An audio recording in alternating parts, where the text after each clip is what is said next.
Bonjour à tous, bienvenue dans cette vidéo de comptabilité approfondie qui va traiter du chapitre 7, donc le portefeuille de titres. Alors vous le voyez, hein, malgré le fait que vous avez tous déjà travaillé sur les titres, vous connaissez déjà pas mal de choses, on a beaucoup de choses à voir dans ce chapitre. J'ai 6 parties. Alors c'est très cloisonné quand même, hein. J'aurais pu regrouper par exemple le grand 1 et le grand 2. C'est la vidéo qu'on va faire ici va être consacrée en fait au grand 1 et grand 2. Donc toutes les règles de classification en fait des titres et puis des petits cas particuliers qui sont très intéressants en fait à voir. Et ensuite, bah, on aura toute la partie évaluation d'inventaire, revenu des titres, même si je vais en parler un petit peu avant, sortie du patrimoine naturellement, et puis alors des cas très particuliers ici, grand 6, concernant notamment les titres à rémunérer et les OPCVM. Bon, donc vous inquiétez pas, compte tenu de la lourdeur affichée de ce chapitre. Normalement, bah, il y a pas mal de concepts que vous connaissez déjà et qu'on approfondit juste un petit peu cette année. Alors c'est pas non plus un chapitre toujours que les étudiants apprécient parce que c'est vrai qu'il est assez volumineux.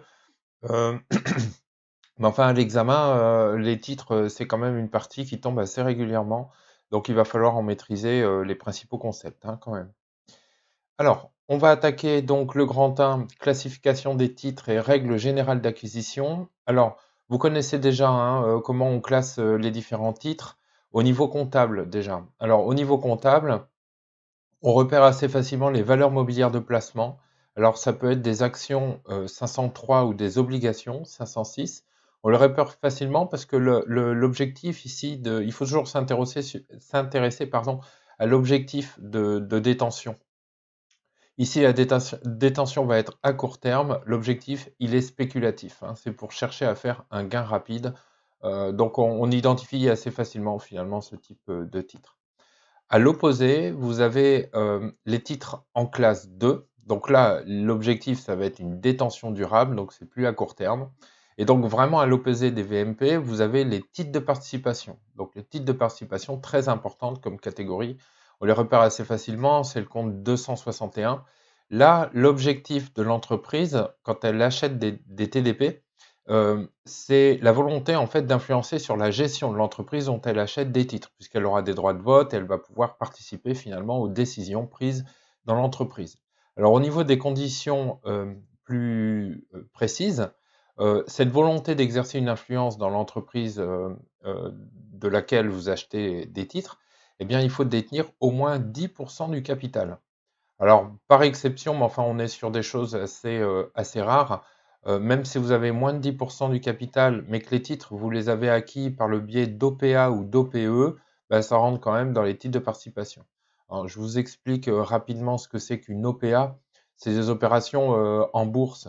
Une entreprise qui voudrait acheter, on parle souvent d'OPA hostile, une entreprise qui voudrait acheter des titres d'un de ses concurrents, par exemple, qui est coté en bourse, bah forcément, les associés de l'entreprise concurrente vont pas forcément avoir envie de céder leur part à bah, justement à une entreprise qui leur fait de la concurrence. Du coup, une façon éventuellement de prendre une participation dans une autre entreprise de façon plutôt hostile, ça serait de dire, par exemple, aux associés, disons que de faire une annonce en bourse pour dire, bah, moi, je rachète les titres de cette société à un prix bah, qui peut être très intéressant. Du coup, ça peut décider un certain nombre de ces associés de céder finalement leurs titres à l'entreprise. Et du coup, elle pourrait se retrouver avec bah, au moins 5-10% du capital de la société dont elle cherche à acheter les titres par le biais d'une OPA. Bref, ce sont des opérations en bourse qui sont assez peu fréquentes, mais là, clairement, lancer une OPA ou une OPE, opération publique d'achat ou opération publique d'échange, c'est clairement dans le but de détenir les titres à long terme et de participer à la gestion de l'entreprise dont vous rachetez des titres. Alors OPE, c'est la même chose qu'une OPA, sauf qu'au lieu de donner de l'argent aux associés qui me vendraient les titres, je leur donne mes propres titres. Donc voilà, c'est un échange de titres. En tout cas, les TDP, c'est vraiment l'inverse des VMP en ce qui concerne l'objectif de détention. Et puis, vous avez des titres un peu plus délicats. Enfin, ils sont tous regroupés dans le compte 27. C'est les titres immobilisés. Et au sein du compte 27, Vous avez les TIAP 273. Alors les TIAP, c'est des titres donc, dont vous avez l'objectif de détention de façon durable et vous êtes aussi en même temps sur la recherche d'un gain financier.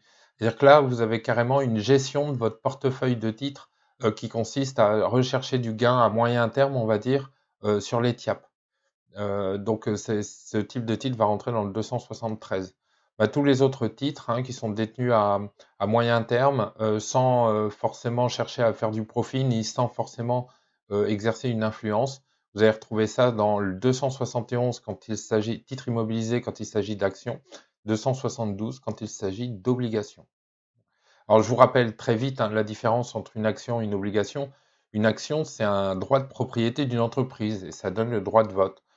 Une obligation, c'est un droit de créance. Je vous rappelle le principe de l'emprunt obligataire. Une entreprise, quand elle lance un emprunt obligataire, elle demande au public, on va dire, de la financer. De la financer comment? Eh ben, en achetant des obligations qu'elle émet. Donc moi, quand j'achète une obligation, c'est en fait une petite part d'un emprunt, d'un prêt, moi, que je fais à cette entreprise qui emprunte globalement à tous les détenteurs d'obligations. Donc acheter une obligation, c'est finalement acheter un droit de créance qui sera remboursé selon les modalités en fait de l'emprunt obligataire. Donc voilà au niveau comptable. Au niveau fiscal, alors, au niveau fiscal, il y a moins de détails que ça. Il y a deux catégories. Vous avez les titres de participation au sens fiscal. Alors qu'est-ce qu'on retrouve là-dedans? Eh bien, tous les TDP que vous avez déjà classés au niveau comptable, donc ils sont ici, tous les TDP au niveau comptable. Et vous avez aussi, alors ça s'applique que pour les sociétés à l'IS, vous avez aussi tous les titres qui bénéficient du régime mère-fille, qu'on verra à l'IS. Et là, les conditions pour bénéficier du régime mère-fille, bah, c'est être à l'IS et avoir au moins 5%. Donc c'est moins restrictif que les 10% dont on a besoin principalement pour être TDP au niveau comptable. Donc, titre qui bénéficie du régime mère-fille, donc c'est pour les sociétés à l'IS, donc au moins 5%, et vous avez aussi une condition de détention de 2 ans, euh, mais c'est une condition qui s'apprécie en fait a posteriori. Donc à la base, même si vous n'avez pas 2 ans, c'est considéré comme une titre de participation, mais si vous les vendez avant les 2 ans, si ça quitte votre patrimoine avant les 2 ans, alors bah, on revient sur la définition qui avait été prise au départ. Voilà. Et ce régime des sociétés mère et fille, on le voit en droit fiscal, à l'IS, ça permet d'avoir un système d'imposition des dividendes et des plus-values sur les titres avantageux. On verra ça en droit fiscal. Bah, tous les autres types de titres sont ce qu'on appelle au niveau fiscal des titres de placement. Donc voilà, c'est assez simple au niveau fiscal. Alors, je rappelle en BIC, puisque là je viens de parler de l'IS, je rappelle qu'en BIC, les titres immobilisés d'un point de vue fiscal, pour les déterminer, pour les identifier, il faut qu'on s'intéresse à la durée de détention du plus ancien. Là, je vous renvoie à votre chapitre sur les plus ou moins-values professionnelles en BIC. Alors, règle générale d'acquisition. Donc là, on va voir des choses très importantes, il ne faut pas se tromper là-dessus. Donc le principe, quand vous achetez des titres, bien sûr, comme n'importe quel actif, c'est de trouver le coût d'acquisition. Le coût d'acquisition, donc c'est bien sûr le prix d'achat des titres. Les coûts directement attribuables, alors évidemment, vous n'avez pas de frais de transport, installation, montage, bien sûr que non. Eh ben, là, on va parler, dans les coûts directement attribuables, vous avez ce qu'on appelle les droits d'attribution et les droits préférentiels de souscription, DA-DPS. On va le voir dans le grand 2, je vais vous expliquer ce que c'est, à quoi ça sert et comment on en trouve le montant.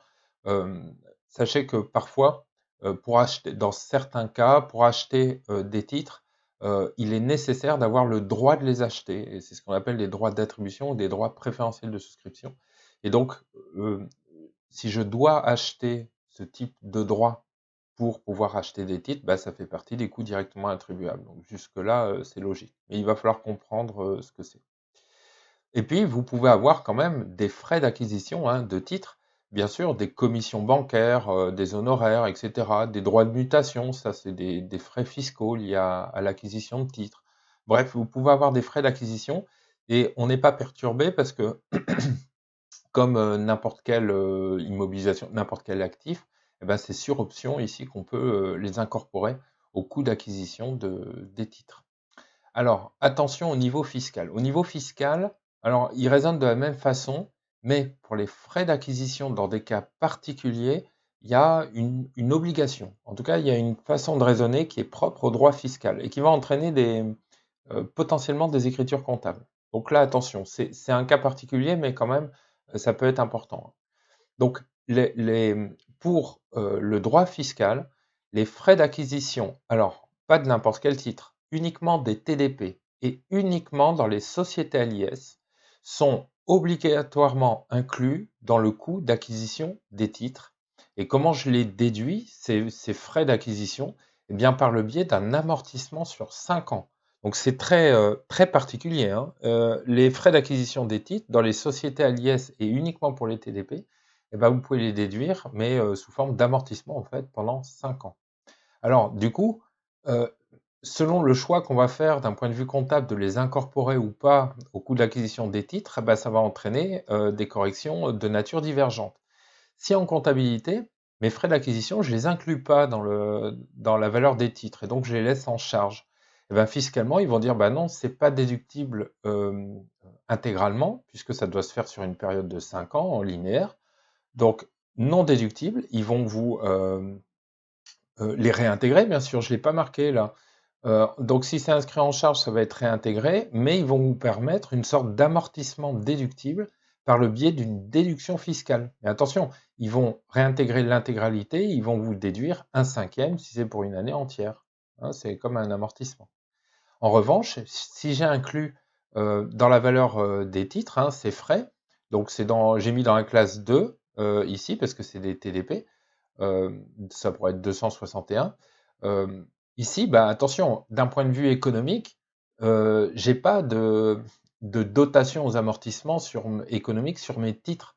Ça, c'est pas possible. Par contre, j'ai un amortissement fiscal autorisé. Et va vous retrouver dans un cas où vous avez une dotation aux amortissements fiscal qui est autorisée et pas d'amortissement économique. Donc là, en fait, vous allez avoir des dotations aux amortissements dérogatoires bah, pour le montant déductible au titre de l'année. Donc fiscalement, vous n'avez pas de correction à faire, mais là, vous avez une écriture comptable. D'accord? Donc c'est très particulier. Des écritures de dotation aux amortissements dérogatoires sur des titres, bah, voilà, c'est à cause du choix comptable que je fais et de la réglementation fiscale qui est en face. Alors, on le verra à l'IS, quand vous calculez des plus-values à l'IS sur des titres de participation, attention parce que la valeur nette fiscale, du coup, c'est pas forcément la valeur d'origine, la valeur de départ. Vous pouvez avoir des amortissements fiscaux comptabilisés. Donc ici, ça va être les amortissements dérogatoires. Donc attention, ici, dans votre calcul de VNF, c'est pas forcément la valeur d'origine, hein. Voilà. Alors je vais vous faire, parce que je pense que ça sera utile, un petit exemple hein, sur ce point-là. Alors, vous avez la société DCG. Alors, hop. La société DCG qui est à l'IS et elle a acquis 100 TDP à 100 € l'unité le 1er juillet N. Les frais d'acquisition se montent à 500 €. On va faire les écritures selon les deux modalités d'acquisition déjà. Alors, le plus simple, c'est de ne pas inclure les frais, puisque j'ai le choix, dans la valeur des titres. Donc TDP, donc le 1,7N, je fais l'acquisition de TDP 261, je les paye tout de suite, hein, 512, et puis les frais, je vais les mettre, je ne sais pas ce que c'est comme frais d'acquisition, je vais mettre des honoraires, 622, 6, 44, 566. Donc voilà, vos TDP, donc il y en a pour 10 000 €, 500 € hors taxe de frais, la TVA là-dessus 100, et en fait j'ai payé la totalité, hein, 10 600. Voilà, l'écriture que vous avez au 1,7N.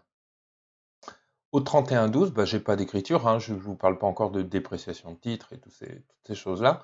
Mais ce qui va se passer d'un point de vue fiscal, c'est que ça, ils vont faire une réintégration. Par contre, ils vont faire une déduction du montant qui va être déductible au cours de l'exercice N. Et ben c'est 500 sur 5 ans, là fois 6/12. Donc ils vont faire une déduction de 50. L'exercice suivant, il n'y aura plus de réintégration, ils vont faire une déduction de 100, etc. etc. Donc vous voyez, bon, lorsque j'inclus pas la valeur des titres, j'ai qu'une écriture comptable, on va dire, et puis par contre j'ai les corrections fiscales. Dans la deuxième modalité, l'écriture va être plus rapide au niveau de l'acquisition, puisque dans le 261, je vais retrouver le coût d'acquisition avec les frais inclus, donc 10 500. J'ai toujours de la TVA ici, mais ça va être de la TVA sur IMO pour 100, et je paye toujours 512, 10 600. Alors, fiscalement, ils n'ont rien à réintégrer puisque je n'ai pas inscrit de charge, mais ils vont dire le montant déductible que j'ai calculé ici, bah, ça va être déductible aussi pour N. Donc ça, c'est comme si c'était un amortissement fiscal. Voilà, amortissement fiscal pour N, 50. Amortissement économique, bah, moi, je fais rien, hein, ça ne s'amortit pas des titres. Donc 0. Du coup, je vais devoir au 31-12 N faire une écriture de dotation aux amortissements dérogatoires pour 50. Voilà. Mon résultat fiscal sera exactement le même, selon, enfin, quelle que soit la modalité que j'applique, hein, bien sûr. Parce que là, j'ai rien à faire fiscalement. Finalement, j'ai eu 50 de charges déductibles. Bah là, quand vous regardez, j'ai eu 600 de charges, mais je les ai réintégrées, donc ça fait 0. Par contre, j'ai fait une déduction de 50, donc ça revient exactement au même, hein. Voilà. Donc c'est un peu un cas, disons que c'est un cas très précis, hein, mais ça peut entraîner une écriture comptable intéressante d'amortissement dérogatoire sur une partie de la valeur des titres, et donc en cela, c'est quand même intéressant. Voilà. Alors, on va revenir, si j'y arrive, sur mon diapo. Alors, on rentre ici dans les cas particuliers, hein, d'acquisition. Donc ici, en termes de cours, ça va pas être très long. C'est que des petits points en fait spécifiques dans certains cas d'acquisition. Mais alors qui sont très importants parce que en comptabilité approfondie, il y a quand même peu de chances à l'examen qu'on vous pose des questions ultra classiques. Il y a forcément des petits cas particuliers dont on cherche à savoir si vous les maîtrisez. Alors, le cas peut-être le plus fréquent, parce que dans la réalité, c'est toujours comme ça que ça se passe, le cas des titres qui ne sont pas entièrement libérés. Alors, vous le verrez, et on en reparlera, et puis en droit des sociétés, je pense que vous en avez déjà parlé, lorsqu'une entreprise émet des titres, donc elle va créer, je ne sais pas, 100 titres à 100 euros de valeur nominale, eh bien, elle a la possibilité de demander la libération immédiate, c'est-à-dire l'encaissement immédiat de la part des associés de toute la valeur du titre, mais ce n'est pas une obligation. Elle peut en demander par exemple la moitié, et puis donc encaissement immédiat, et puis le reste, elle ne l'appelle pas. En fait, vous avez trois modalités du capital. Du capital qui est pas appelé, donc on ne demande pas aux associés déjà l'argent. Du capital qui est appelé mais pas encore libéré, c'est-à-dire l'entreprise a dit je veux obtenir l'encaissement d'une partie de la valeur des titres que j'ai émis, mais vous avez encore un petit peu de temps pour le payer, il y a une période de libération. Et puis troisième modalité, du capital qui est appelé et libéré. Donc là, ça y est, il a encaissé. En tout cas, selon les modalités, on va parler de libération fractionnée. Alors, ici, surtout, je vais vous afficher l'intégralité. Lorsque vous achetez des titres dont on ne vous demande pas intégralement la libération, surtout ne vous trompez jamais, l'acquisition des titres se fait, la valeur d'entrée de vos titres se fait indépendamment des modalités de libération. C'est pas du tout vos comptes de titres qui vont être à l'actif, hein, ici, qui vont être impactés par les modalités de libération. C'est la contrepartie en fait. Donc attention au débit, le titre va s'inscrire pour sa valeur, son coût total d'acquisition, quelles que soient les modalités de libération. Ça, c'est très important. Par contre, au crédit, du coup, alors là, je vous ai fait les schémas avec tout ce que vous pouvez avoir. Attention, vous n'avez pas des écritures toujours comme ça. Mais si je prends un TDP, par exemple, qui a une valeur de 100, euh, la partie que je paye immédiatement, eh ben, je vais la mettre en 512. Donc ça, ok, on sait faire. Immédiatement payé, donc ça, c'est du capital qui est appelé et libéré 512. Par contre, je peux avoir une partie du capital qui est appelée, mais qui n'est pas encore versée. Donc là, selon le type de titre, vous allez avoir un compte de tiers. C'est une dette en fait, hein, que vous devez enregistrer. Alors 404 si le titre est placé en classe 2, 464 si le titre est dans une autre catégorie que de la classe 2, donc des VMP, quoi. Donc pour le 261, si une partie est appelée mais pas encore versée, la partie qui est appelée pas encore versée, je vais l'avoir en 404. Et puis je peux aussi avoir une partie qui est même pas encore appelée. Alors ça, généralement, les entreprises ont 5 ans, hein, pour appeler la libération du capital, hein, à partir du moment où elles ont émis les titres.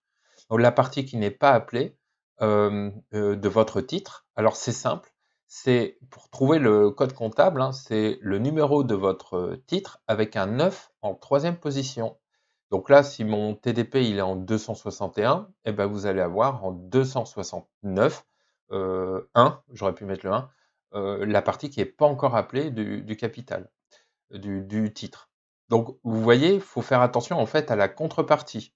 Je rappelle, 512 la partie payée tout de suite, 269 la partie qui est même pas encore appelée, 404 la partie qui est appelée mais pas encore versée. Alors 404, c'est pour un titre en classe 2, hein. D'accord? Donc je vous ai fait un petit exemple, je crois. Voilà.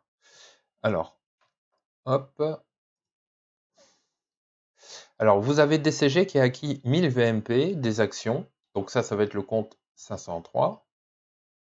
Pour 50 000 euros, le indice N. Alors on me demande les écritures N. Alors voilà, le indice N. Indice N. Donc, vous voyez, je me casse pas la tête. Je sais même pas comment ils sont libérés, mais c'est pas mon problème. Les 503 rentrent, les VMP rentrent pour 50 000 euros. Voilà. Est-ce que je paye tout de suite? Non, on vous dit l'entreprise émettrice a demandé le versement immédiat de 50% de la valeur. Donc 512. Alors pas de TVA sur acquisition de titres, hein, j'ai oublié de le dire, mais ouais, il n'y a pas jamais. Sur les frais liés à l'acquisition de titres, oui, mais jamais sur la valeur des titres, hein. Donc 512 pour la moitié, donc 25 000. Voilà, il me reste 25 000. On vous dit 50% de la valeur du titre et à appeler 20% à verser le 1,12. Le reste n'est pas appelé. Donc la partie qui est appelée ici, 20%, mais pas encore versée, je vais la mettre dans le compte 464. Ici, c'est une dette. Alors à hauteur de 20%, donc ça fait 10 000. La partie qui n'est pas appelée, bah, je vais la mettre dans le compte de titre avec un 9 en troisième position. Quand vous regardez l'intitulé, c'est versement restant à effectuer sur valeur mobilière de placement. Donc ici, ça fait 30%, 15 000. Voilà.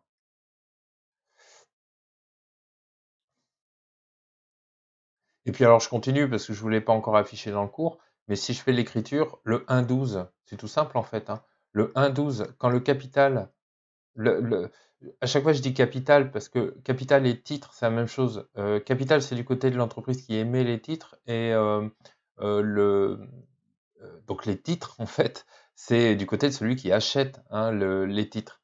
Alors ici, les 10 000 sont payés, en fait. Oui, bah, donc il y a rien de difficile, hein, je solde 464 à 512. Voilà, pour le montant qui a été, libéré, payé par mois.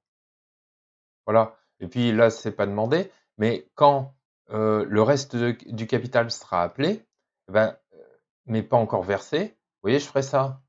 509,3 à 464 si j'ai un petit peu de temps pour le payer. Voilà, je sais pas à quelle date, hein, pour les 15 000 si on appelle tout le reste. Ouais, c'est tout simple. Après, c'est du transfert de compte à compte. Puis quand ça sera payé, 464, 512. Bon, voilà. Vous avez compris le principe. Mais surtout, faites très attention à ça. Selon les modalités qu'on vous indiquera de libération au fait du titre, ça voudra dire que la contrepartie de la valeur de votre titre bah, peut être un peu plus complexe que d'habitude. Euh, hop.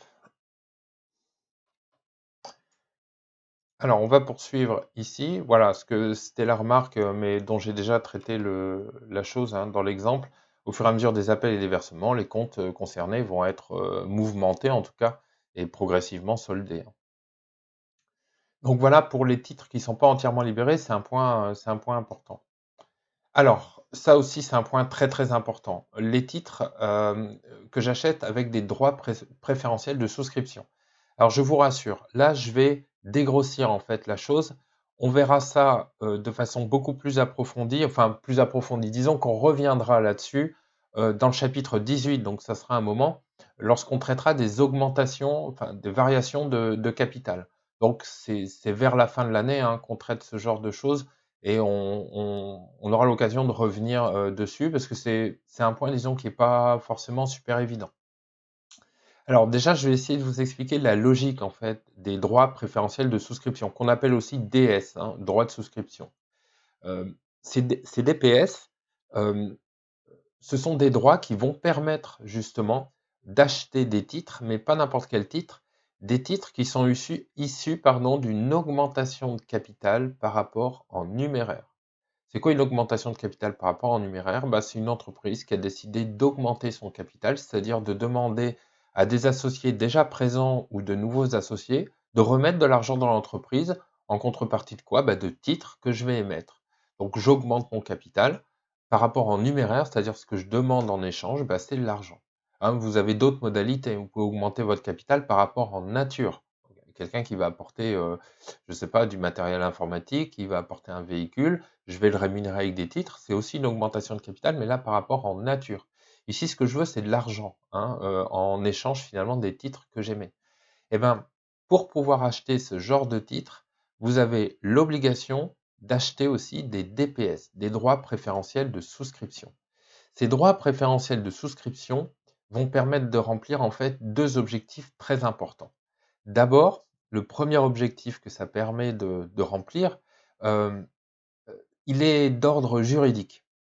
C'est-à-dire que il faut bien créer une réglementation qui garantisse en fait à un associé qui est déjà dans l'entreprise que si si cette entreprise augmente son capital, il est assuré de pouvoir conserver au moins le même pourcentage dans le capital en fait de cette entreprise. Et je m'explique. Imaginez que tous ensemble, on a une société, on a tous 10%. On est à 10, on a tous 10%. Euh, donc on a tous un certain poids finalement dans l'entreprise. Si l'entreprise décide d'augmenter son capital, c'est-à-dire de créer des nouveaux titres, qui va pouvoir les acheter? Ben, normalement, c'est déjà les associés qui sont présents dans l'entreprise. Mais si on ne fait pas une réglementation spécifique, avec des droits bien particuliers, qui va être servi en premier? Euh, enfin, qui va avoir droit à acheter les titres? Celui qui les paye en premier? Celui qui met le plus d'argent? Ça ne peut pas fonctionner comme ça. Parce que si on est à 10 dans une société, puis que moi, d'un coup, je suis le premier à racheter tous les titres, je vais me retrouver du coup avec beaucoup plus de titres que vous. Je vais me retrouver peut-être avec 50% du capital de l'entreprise, puis vous n'aurez plus votre mot à dire, hein. À 9, vous n'aurez plus en dessous de 10%. D'accord? Donc, c'est pas possible de faire ça. Juridiquement, vous avez donc les droits préférentiels de souscription qui vont permettre de garantir à chaque associé qui était déjà présent dans l'entreprise de pouvoir conserver son pourcentage dans le capital, dans le nouveau capital de la société. Hein, ça évite de perdre du pouvoir si on n'en a pas envie. Donc, comment ça fonctionne? Eh bien, à chaque titre ancien, c'est-à-dire à chaque action qui existait dans l'entreprise, est attaché, au moment d'une augmentation de capital, un droit préférentiel de souscription. C'est ce droit qui va permettre d'acheter des nouveaux titres. Donc, alors, du coup, je vous explique, si on est à 10 avec 10% du capital, on va tous avoir, du coup, si à chaque action est attaché un droit préférentiel de souscription, on va tous avoir chacun 10% des droits préférentiels de souscription. Et ces droits préférentiels de souscription va nous permettre à chacun d'entre nous d'acheter au moins 10%, d'acheter normalement 10% en fait des nouveaux titres qui sont créés. Et en fait, la proportion va être parfaitement conservée si tout le monde exerce ses droits préférentiels de souscription. Bien sûr, il y en a qui vont pas vouloir souscrire peut-être les nouveaux titres, d'autres qui en veulent peut-être un peu plus que 10%, eh ben, ils vont devoir racheter les droits préférentiels de souscription de ceux qui n'en veulent pas. Vous voyez, en tout cas, c'est une modalité juridique qui permet en fait euh, de garantir en fait des transactions et surtout de garantir la possibilité à quelqu'un qui veut conserver son pouvoir de le faire, ce qui est normal. Donc ça, c'est le premier objectif, il est juridique. Le deuxième objectif, il est financier. Ici, on va le voir, je vais vous montrer avec un exemple. Lorsqu'il y a une augmentation de capital par rapport en numéraire, la valeur en fait des titres de l'entreprise va diminuer. C'est mécanique. Alors pour quelle raison? Eh bien, parce que le prix d'émission des nouveaux titres, c'est-à-dire l'argent que je demande en échange des titres que je vais émettre, doit être forcément inférieur à la valeur réelle de ces titres avant l'augmentation de capital. Je vais vous expliquer, c'est très simple. Si on dit juste avant l'augmentation de capital, la valeur d'un titre, la valeur de la société et donc la valeur d'un titre, quand je divise par le nombre de titres, c'est 150 euros. Eh ben, si je crée des nouveaux titres, je vais pas pouvoir demander une valeur supérieure à 150 euros. Il n'y a personne qui va vouloir acheter des titres plus chers que ce que ça ne vaut. Donc en fait, le prix d'émission des titres est forcément inférieur à la valeur réelle des titres avant l'augmentation de capital. Sinon, il n'y a personne qui achèterait ces nouveaux titres. Et du coup, vous allez le voir avec un tableau, je vais vous faire un tableau chiffré. Dès lors que vous avez des titres au départ à une certaine valeur, que vous en créez des nouveaux à une valeur inférieure, bah, quand vous faites la moyenne de combien vaut vos titres unitairement après l'augmentation de capital, bah, forcément, ça aura baissé. C'est mathématique, hein. Voilà, donc la valeur unitaire des titres après l'augmentation de capital, ce que je vous disais, est forcément inférieure à la valeur unitaire avant augmentation de capital.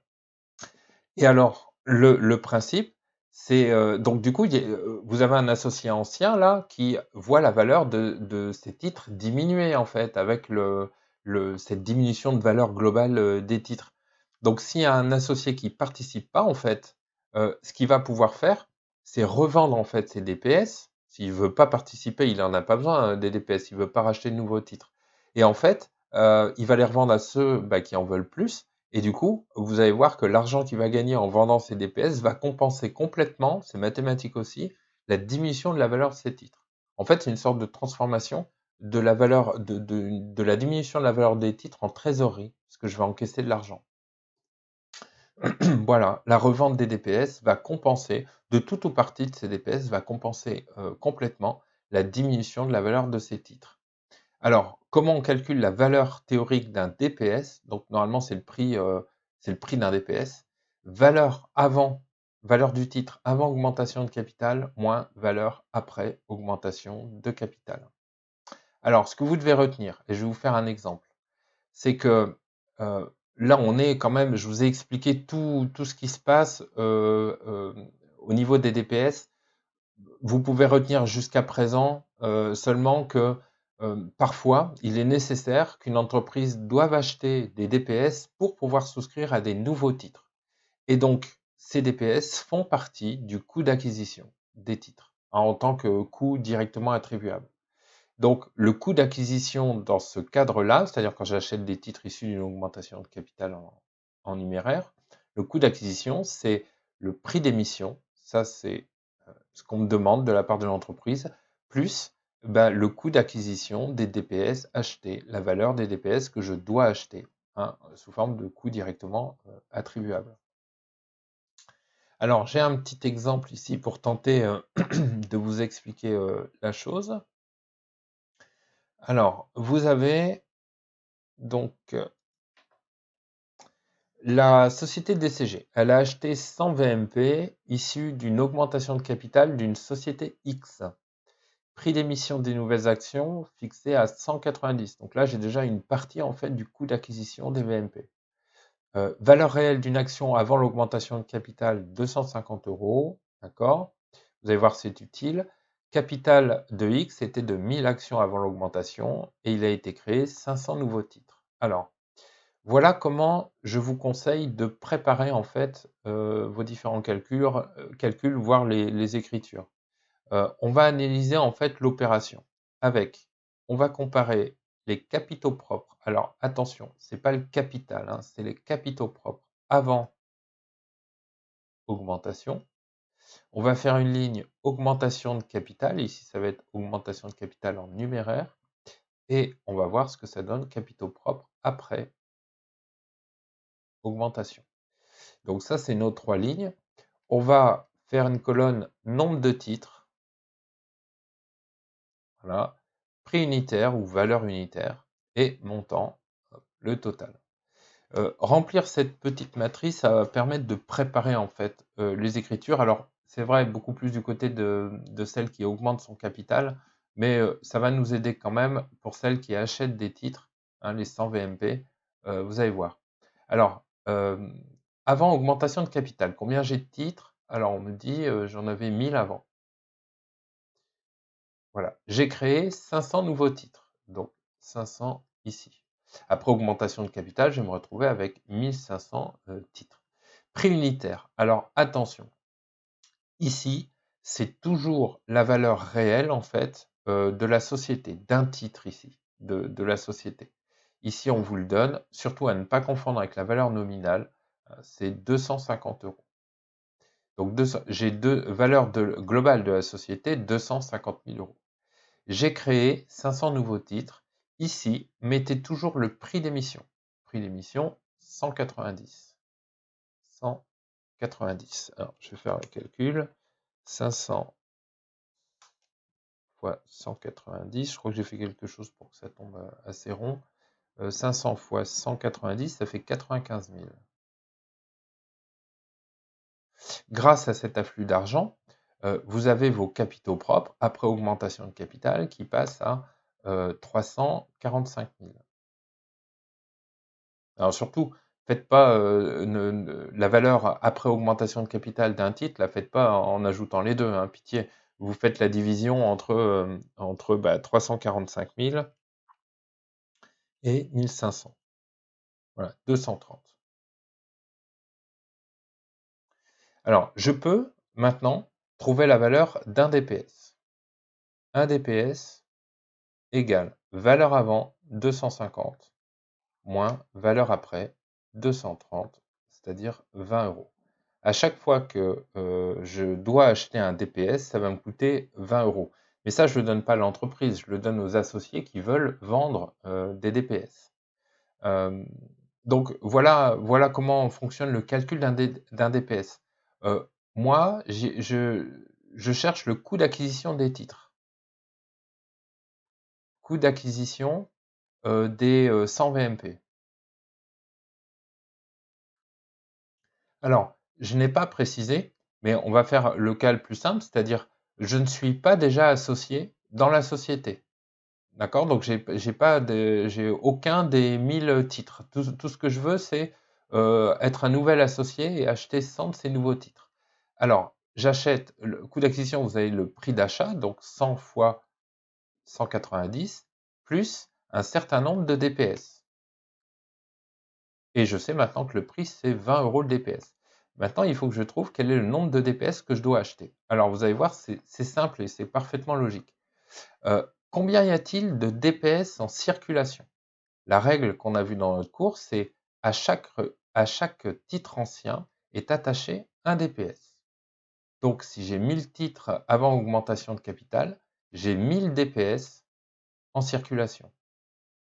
Ces 1000 DPS me permettent de souscrire à combien de nouvelles actions? 500.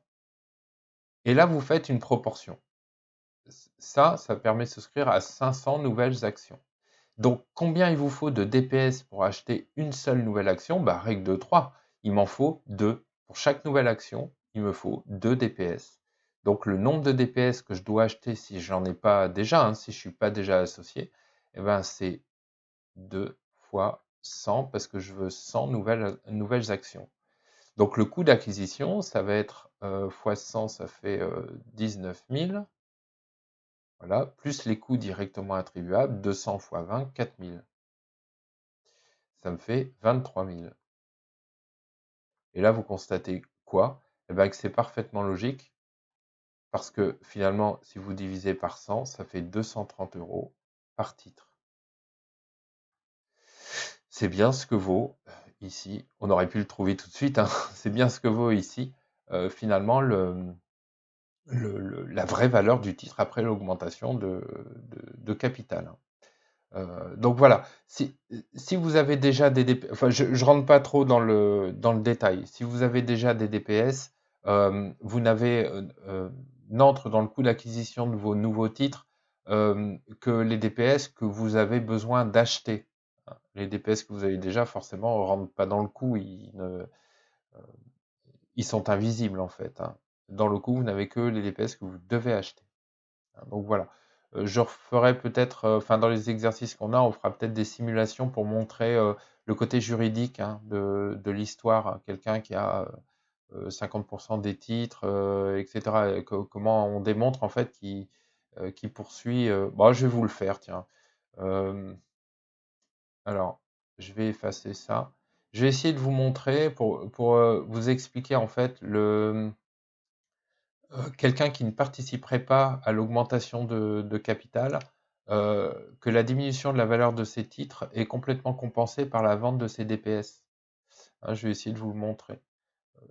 Alors, imaginons un associé qui était présent, en fait, un associé A, qui était présent dans l'entreprise avant augmentation de capital. Je vais y arriver. Donc, imaginons un associé A, un associé 1, qui, avant augmentation de capital, dispose, je vais lui mettre 200 titres. Il a 200 titres. Alors, 200 titres, il a un cinquième, donc en fait, il a 20% de la société. D'accord, 200 titres. Il décide de ne faire aucune souscription à l'augmentation de capital. Il ne veut pas en racheter des nouveaux titres. Il va rester à 200. Alors, son pourcentage dans le capital va diminuer, hein, forcément, puisqu'il aura 200 titres sur 1500 titres.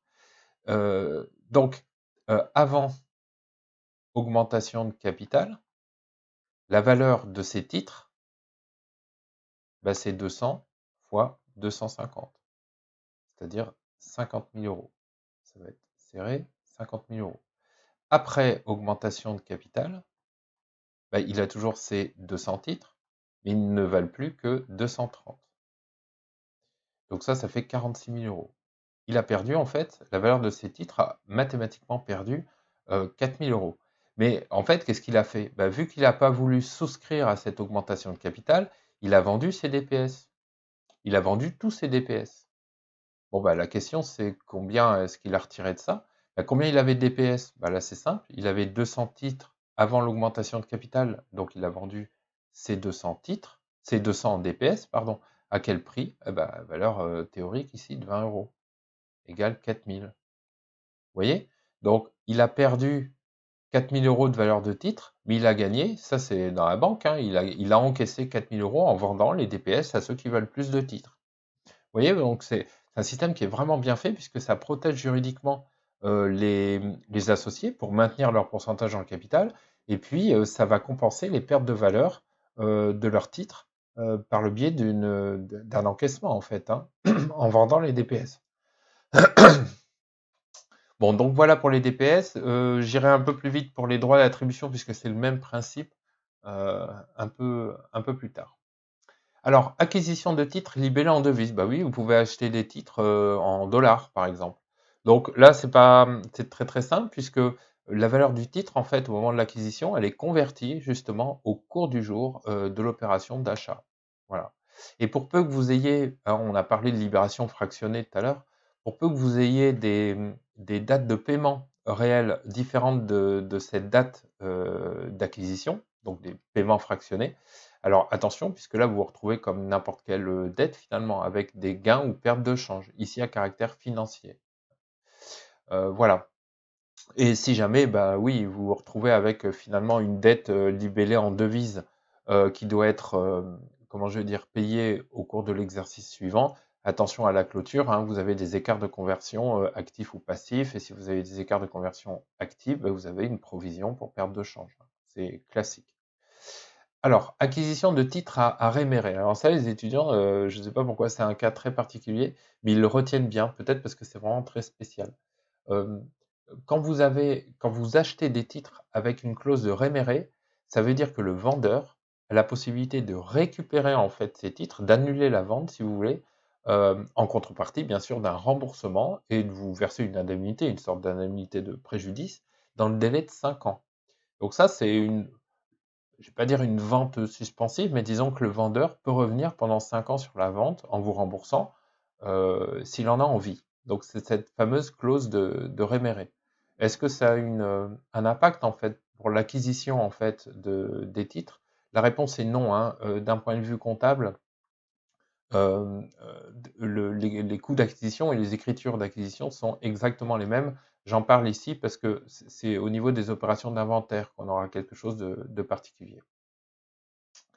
Alors, titres et droits d'attribution. Alors, vu qu'on vient de faire les DPS à l'instant, euh, les droits d'attribution, alors vous allez voir, c'est exactement la même logique que pour les DPS, sauf que ça ne se fait pas dans le même cadre d'augmentation de capital. Un droit d'attribution, comme un DPS, hein, c'est un droit qui va permettre de souscrire à des nouveaux titres qui sont créés à l'occasion d'une augmentation de capital. Mais ici, ce n'est pas une augmentation de capital en numéraire, l'entreprise ne demande pas de l'argent, c'est une augmentation de capital par incorporation de réserve. Euh, on verra plus, bien sûr, dans le chapitre 18 et même le 19, les conséquences de tout ça ou l'objectif de tout ça. Mais voilà, ici, retenez augmentation de capital par incorporation de réserve. Il n'y a rien de plus simple d'un point de vue écriture comptable. Il n'y a aucun argent qui rentre dans l'entreprise. Tout ce qu'elle veut, c'est transformer des réserves en capital. Et donc, pour créer du capital, il faut créer des titres. Et en fait, comme je demande aucun argent, je vais les donner en fait ces titres. À qui? Eh ben, à ceux qui ont des droits d'attribution, tout simplement. Donc, à quoi ça sert en fait d'augmenter son capital par incorporation de réserve? Ça ne change pas du tout la valeur de l'entreprise. Les capitaux propres vont rester exactement identiques. C'est juste que, vous le savez, le capital, ça représente la garantie hein, vis-à-vis des créanciers. Plus une entreprise a un capital élevé, plus les créanciers se disent, bon, on peut faire confiance à l'entreprise. Transformer des réserves en capital, bah, ça peut être l'objectif principal, c'est pour améliorer en fait la confiance que vos partenaires commerciaux peuvent avoir avec vous. Donc voilà, la logique ici est identique hein, au DPS, c'est-à-dire que vous allez avoir une diminution mécanique hein, de la valeur unitaire d'un titre après l'opération. Je vais vous refaire un tableau pour vous le montrer.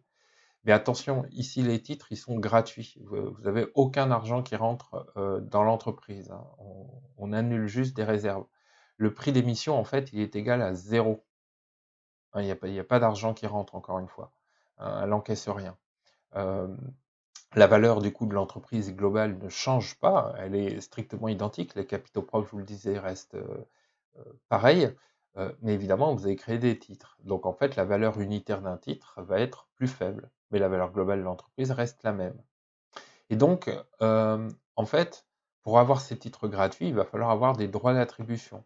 Bah, qui va avoir les droits d'attribution? Bah, au départ, comme les DPS, au départ, les associés anciens, à chaque titre ancien est attaché à un droit d'attribution pour ce genre d'opération. Et donc, vous avez des droits d'attribution, soit vous les échangez gratuitement contre des nouveaux titres, et pareil, vous allez conserver le même pourcentage dans le capital de l'entreprise, soit bah, vous allez les vendre à ceux qui veulent avoir un peu plus de titres gratuits pour compenser la diminution de la valeur de votre portefeuille.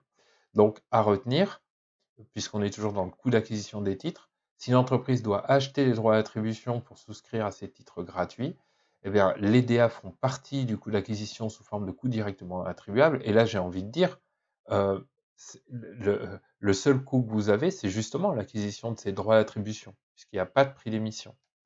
Alors regardez, on va le faire dans un exemple ici. Alors j'ai repris le 110.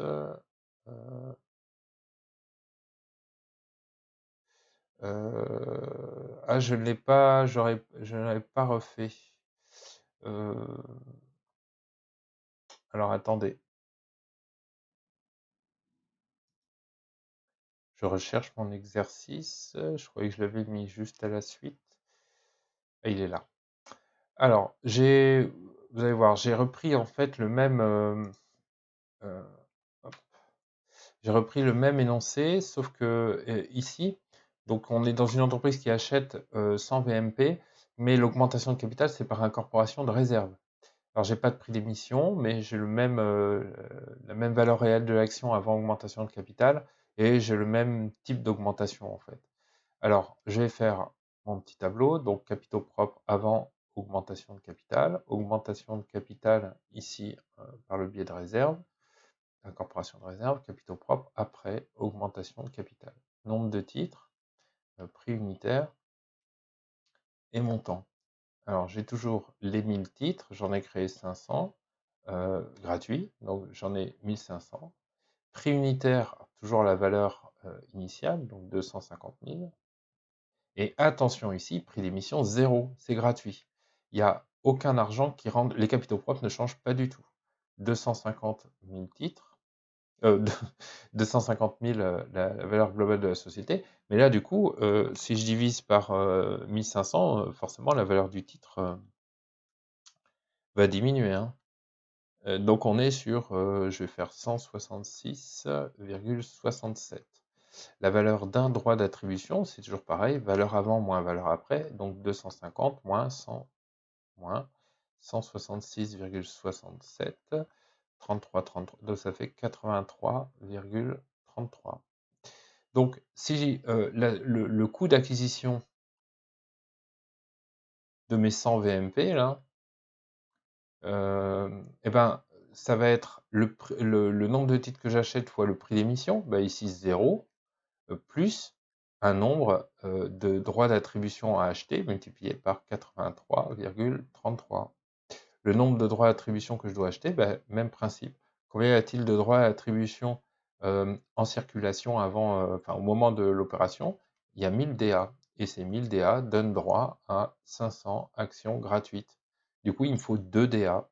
Donc, comme tout à l'heure, 2 DA pour les nombres d'actions. Donc là, ça fait 200 fois, voilà. En fait, 200 fois ça, ça va me faire 16 660, je vais quand même le faire, 33 fois 200, 16 666 voilà, euros. Bah, ça correspond effectivement à ça fois 100, voilà, parce que là j'ai arrondi. Donc vous voyez, le coût d'acquisition, là pour le coup, c'est uniquement les droits d'attribution que je dois acheter. Voilà. Je ne vous refais pas l'analyse que j'ai faite tout à l'heure en ce qui concerne les DPS, hein. Vous avez exactement le même raisonnement concernant les DA, c'est-à-dire la diminution de valeur des titres anciens, là, pour le coup, est complètement compensée par la vente en fait, des droits d'attribution. Donc voilà. Ensuite, donc, on a encore quelques petits cas à traiter, cas particuliers d'acquisition. Oui, alors celui-là, les obligations qui donnent droit à un intérêt annuel. Alors, je vous rappelle un peu le principe hein, de l'emprunt obligataire. Même si je l'ai fait déjà oralement. Un emprunt obligataire, une entreprise qui émet un emprunt obligataire, c'est elle demande de l'argent en fait au public. Et en fait, pour obtenir cet argent, elle va échanger avec des obligations qu'elle va créer. Donc, faire un emprunt, émettre un emprunt obligataire, ça veut dire créer des obligations qui vont être vendues au public. Et vous, évidemment, ce que ça va vous coûter, c'est des intérêts chaque année normalement, et puis de rembourser des obligations selon les conditions qui sont prévues, donc amortissement linéaire, amortissement constant, amortissement annuité constante, etc., in fine, etc. Donc tout ça, ça sera traité dans le chapitre 20, c'est notre dernier chapitre hein, de cette énorme partie des techniques comptables approfondies, le chapitre 20, où on va voir l'emprunt obligataire. Mais nous, ce qui nous intéresse là, c'est pour ceux qui achètent des obligations, en fait, hein, de cet emprunt obligataire. Aucun problème lorsque vous achetez au moment de l'émission, en fait, des titres, puisque le coût d'acquisition, ben, c'est le prix d'émission. D'accord? C'est le prix qu'il faut payer pour acheter une obligation. Par contre, si vous achetez des obligations après l'émission, en fait, à partir du moment où il y a ce qu'on appelle la date de jouissance, on va dire le prix d'émission, à partir du moment de la date d'émission, vous avez des intérêts qui commencent à courir et qui vont être payés au bout d'un an. Euh, Quand vous achetez au bout de 3 mois, par exemple, à quelqu'un qui avait déjà acheté ses obligations, eh ben, il y a des intérêts qui courent déjà dans la valeur de ces obligations. Et le vendeur va vous les vendre. Enfin, je veux dire, le prix va être plus élevé parce que il y a déjà des intérêts qui courent depuis 1 mois, 2 mois, 3 mois, etc. Donc attention ici, on a un retraitement qui est très particulier dans l'acquisition en fait de ce type de titre quand le prix que vous payez comprend une partie d'intérêt qui court. Puisque le prix d'achat, le coût d'acquisition, j'aurais dû mettre plus tôt, c'est ça. Le coût d'acquisition, c'est en fait le prix d'achat hors intérêt couru. Et les intérêts courus s'inscrivent au débit du compte 776, donc 764. Alors vos obligations, ça peut être des titres immobilisés ou du 506, hein, si c'est des VMP, mais pour le coût d'acquisition, hors intérêts courus. Et les intérêts courus, c'est au débit, donc c'est un compte de produit au débit, c'est pour ça que c'est spécifique, du 764. Et vous payez bien sûr le prix normal. Alors j'ai un exemple là-dessus, et je vais vous montrer les conséquences, enfin pourquoi on fait ça. Alors ici, vous avez la société DCG qui a acheté 120 obligations, donc des VMP. Ce sera donc le compte 506 à 110 € l'unité, le 19N. Et on vous dit ces obligations donnent droit à un intérêt annuel de 10% sur un nominal de 100 € chaque 1er juillet. Donc en fait, là, je l'ai acheté avec 2 mois finalement d'intérêt couru. Alors, écriture N. Au niveau de l'acquisition, donc c'est des VMP. Donc je suis le 19N. J'ai des obligations VMP 506. Là, je me rends compte que j'ai acheté non pas à la date anniversaire ou au moment de l'émission, mais depuis juillet, il y a 2 mois d'intérêt qui courent. Donc, je vais avoir des intérêts courus. Ça va être ici un prix d'achat hors intérêt. Les intérêts courus, je vais mettre au débit du 764 et je vais payer 512 ici. Alors, les 512 ne posent pas de problème, puisque vous avez acheté 120 obligations à 110. Hop, je multiplie les deux, ça fait quoi? 13 200, si je ne me trompe pas. 13 200. Il faut que je trouve le montant des intérêts courus à mettre au débit. Alors, il suffit de les calculer. En fait, sur les 120 obligations que j'achète à 100, je les achète 110, mais je calcule les intérêts courus, donc ça se calcule sur le nominal.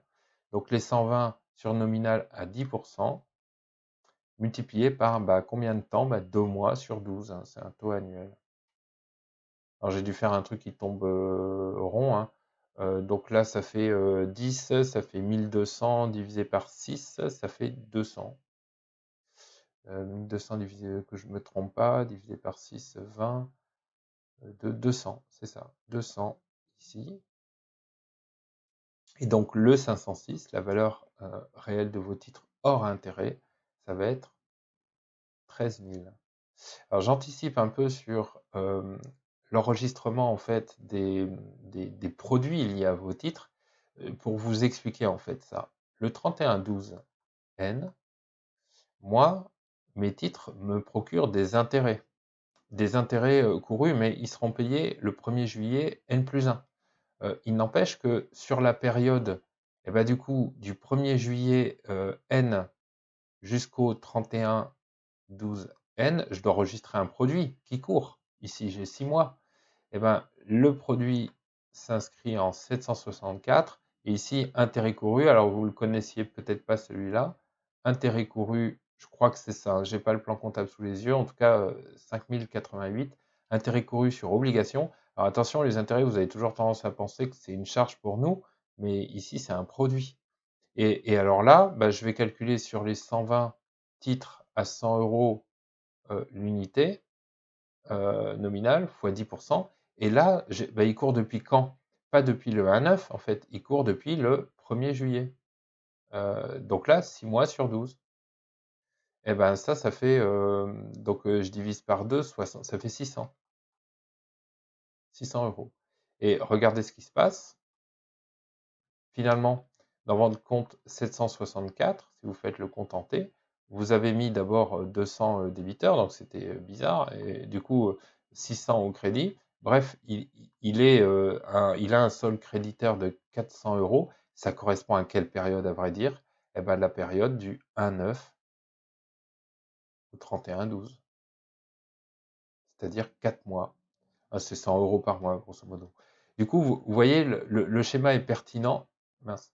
Le schéma est pertinent dans le sens où finalement, vous retrouvez en produit, grâce à ces schémas comptables, exactement ce que vous devez avoir comme vrai profit pour vous, c'est-à-dire un vrai profit depuis que vous avez acheté, depuis le 1/9. Voilà. Donc voilà pour ce cas ici d'obligation avec intérêt annuel. Je crois que ça a été demandé dans une des épreuves il y a quelques années. Voilà, après on termine avec des petits cas, mais pour lesquels j'ai pas d'exemple parce ils sont très simples. Il est possible qu'un titre change de catégorie. Bah oui, vous avez par exemple des VMP et puis, à la base, c'était une détention court terme et puis vous avez décidé de réinvestir dans cette entreprise et du coup, vous dépassez 10 et la vision va complètement changer sur l'objectif. Donc, ça passerait en TDP, par exemple. Euh, D'un point de vue comptable, il n'y a pas de difficulté. C'est-à-dire que c'est un simple transfert de compte à compte du 503 à du 261, hein, pour la valeur d'origine des titres, bien sûr. Pour peu qu'il y ait des dépréciations sur ces titres aussi, il va falloir les transformer le compte de dépréciation. Bref, c'est tout à fait logique tout ça. Le problème, il est plutôt fiscal, mais il n'est pas de notre niveau, hein. C'est-à-dire que normalement, il y a une taxation en fait de tout ce qui est plus-value latente, mais bon, ça ne nous regarde pas pour l'instant. Enfin, en tout cas, à notre niveau. Vous avez aussi ce qu'on appelle des actions propres. Actions propres, c'est des actions vos propres actions que vous détenez. C'est pas des actions d'une société A, B, C, D, c'est vos propres actions. Donc c'est possible ça. Alors, sous certaines conditions, vous verrez ça en droit des sociétés, puis normalement ça doit être que temporaire, hein. Mais il est possible de détenir vos propres actions. Et en fait, le compte que vous utilisez pour l'acquisition de vos propres actions va dépendre en fait de ce que vous comptez en faire. Et là, il y a quelques éléments sur lesquels on reviendra dans d'autres chapitres. Vous pouvez très bien acheter vos propres titres parce que vous allez les affecter à vos salariés dans le cadre de ce qu'on appelle la participation. Vous allez leur donner comme une sorte de rémunération. Donc ces titres-là s'inscriront dans le compte 502, donc actions propres. Vous pouvez aussi détenir vos titres dans le but de les annuler, c'est-à-dire vous les rachetez à vos associés qui n'en veulent plus, enfin vous les rachetez en tout cas, et vous allez les annuler, donc vous allez réduire votre capital. Dans ces cas-là, l'annulation, enfin en tout cas l'acquisition des titres au départ va être enregistrée dans le compte 2772. C'est surprenant puisque on n'est pas vraiment sur une détention long terme, mais on passe par ce compte-là pour les annuler, pour ensuite les annuler et pour tout un tas d'autres objectifs sur lesquels je reviendrai quand on fera les augmentations de capital et tout. Euh, Acquisition de vos propres titres euh, pour un autre objectif que ceux qu'on vient d'évoquer, 27, 71. Une entreprise pourra acheter ses propres titres, par exemple, pour soutenir son cours en bourse, hein. Donc, par exemple, en tout cas, ça serait 27, 71. Voilà, et donc ce que je vous disais, c'est que bah, la suite de ces opérations, de ce qu'on fait de ces comptes, on verra ça dans d'autres chapitres, notamment la participation et les réductions de capital. Voilà, donc j'espère que vous avez apprécié cette vidéo qui est peut-être un peu longue, mais je pense qu'il vous détaille pas mal avec quelques exemples, ces cas particuliers d'acquisition de titres que des étudiants mélangent parfois. Donc il est vraiment important à mes yeux de maîtriser chaque point parce qu'on pourrait très bien vous le demander et demander à l'examen, hein. Je poursuivrai les vidéos avec les opérations d'inventaire et les cas particuliers. Alors, je vous remercie de m'avoir suivi et je vous dis à bientôt pour une prochaine vidéo.